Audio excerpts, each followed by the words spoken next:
Welcome to Celebrating Act 2. Celebrating Act 2 is the user manual for the second half of your life.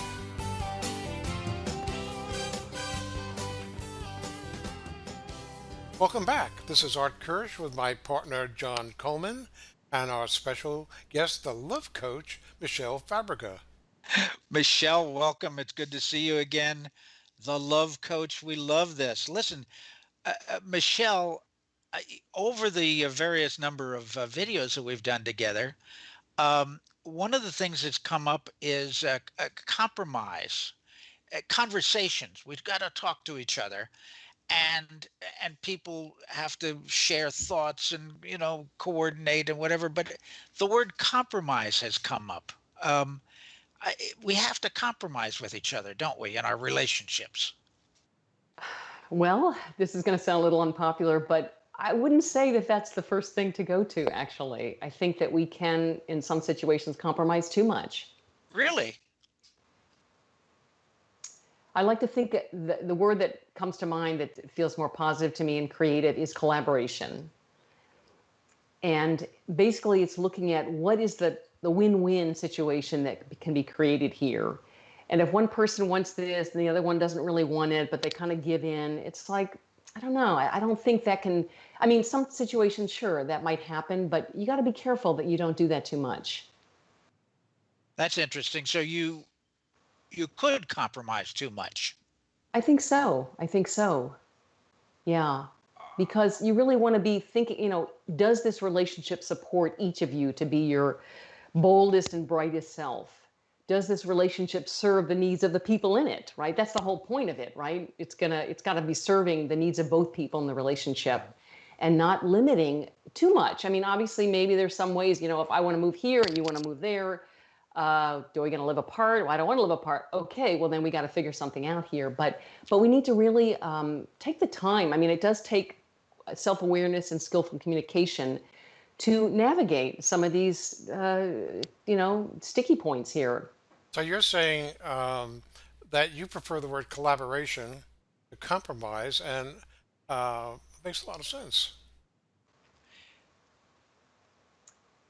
It does. I was thinking, you know, they say opposites attract. So oftentimes in a relationship, you'll have two people who have certain qualities that are opposite each other. And oftentimes that's what we hit heads on, not on those things that we have similarities for, but those things we're opposite. We just don't understand. How can you think like that? And yet that's the person we fell in love with. Right. Um, I know that there's a lot of different personality types out there. Some people are compromisers. Some people are just some people are aggressive. They're not the compromisers. Some people are compromisers are like, I don't want any, just be nice. I don't want to deal with it. I'll compromise. I'll give in. That's when those are the people who can compromise too much.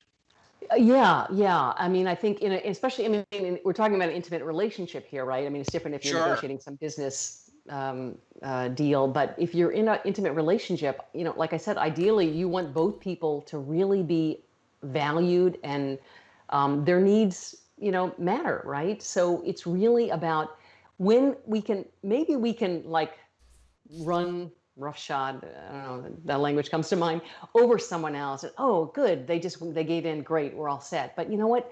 There's a slight, I don't know, just a deadening a little bit, I would say, of something.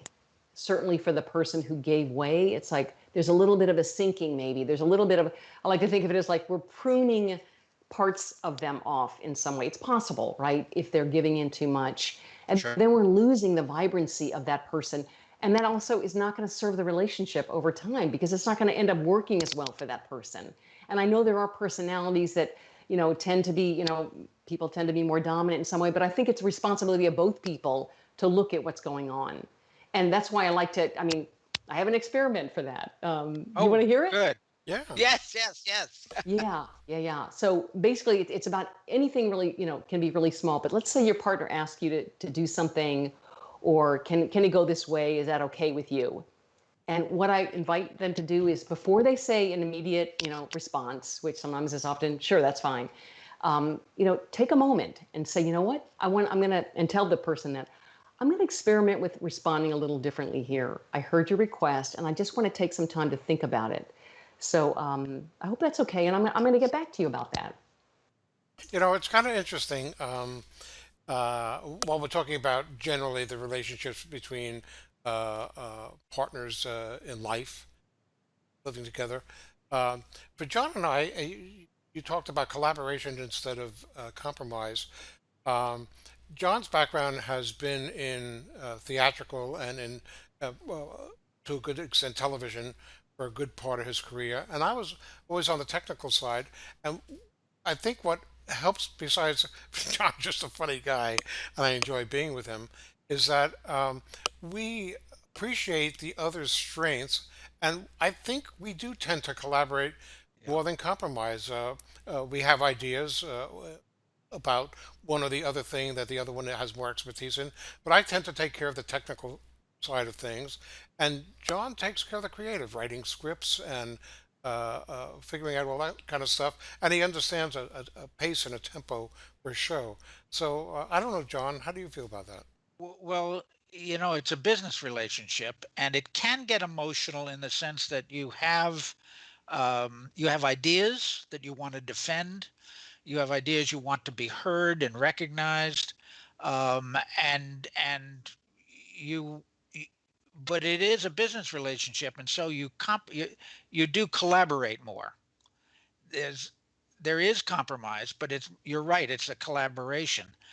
But in a intimate relationship, Michelle, which is what we're talking about. We're talking about um, marriage and partnership, sexual intimate relationships. In that case, sometimes the compromise or the collaboration, I got to use the right word, the collaboration is harder to do, um, because I think the personalities take over more. You don't have a common goal. You have, although you should have, the common goal is the healthy relationship, right? You have your ego. Everybody's got an ego, whether you're a automatic give in person or an automatic do it my way person. The ego gets involved. Not that ego can't get involved in a business relationship, but am I correct that it's compromise can be a difficult thing? Yeah, well, I would say collaboration can. Collaboration. Thank you. Yeah, that's what you meant. Okay. Right, right. I mean, it can take more time, and it can take more, maybe some soul searching, maybe more conversation about something, but often we can find a better solution that still works just as well or even better for both people than the compromise. Because sometimes, with compromise, you're giving up something, one person gives up something, and maybe the other person gives up something, and then, oh yeah, this is pretty good. But if we look at it, like, take a little more time, wow, so and we don't try to solve it right away. I think that's the key thing. Is that, I'm talking about for big things. I'm not talking about, what restaurant you want to go to eat. Well, these aren't big things. But if it's a bigger thing, I think it's important to take the time, because more can come to light when you realize, wow, this is really important to me. And so part of this experiment that I was talking about doing is that you actually do take the time, and you don't answer in the moment, and you take some time on your own. And how do you feel about this? And what would work better for you? And what do you need in this situation? And maybe just expressing it out loud to yourself before you even go and talk to the person that your partner.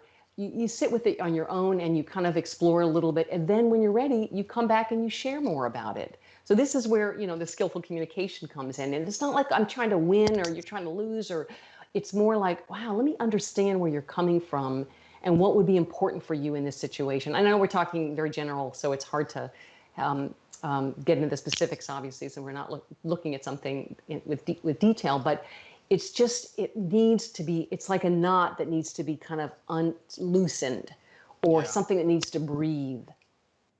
Yeah. Good points. Good points. And And Art, I respect your collaboration. I wanted to say that. And I want to hug you, John. Well, Hug you. hug, I hug, miss you. hug. I miss Michelle, you. let's hug. Let's do a hug. Yeah. Got group hug. Group hug. I don't know how Yeah. to do this in this frame. Yeah. Well, Yeah. yeah, well, Yeah. we don't do it too well Uh, either. Good. Yeah. Yeah, that's it. Yeah. That's it. I Well, I felt want the love. I You felt the felt the love. love. Yeah. Right. And I want to say one more thing. You mentioned ego, and it's kind of like, ego is there, and yet it's not really something that is generally positive. It's kind of like getting our way. It's kind of like it can be, um, you know, something we need to stand on, some reputation or whatever. This is who I am. But sometimes ego is, or oftentimes I would say, it gets in the way of closeness and connection. Being right does not necessarily bring you closer to each other. And so there's a place for our egos to soften and ideally move beyond our ego. Yeah.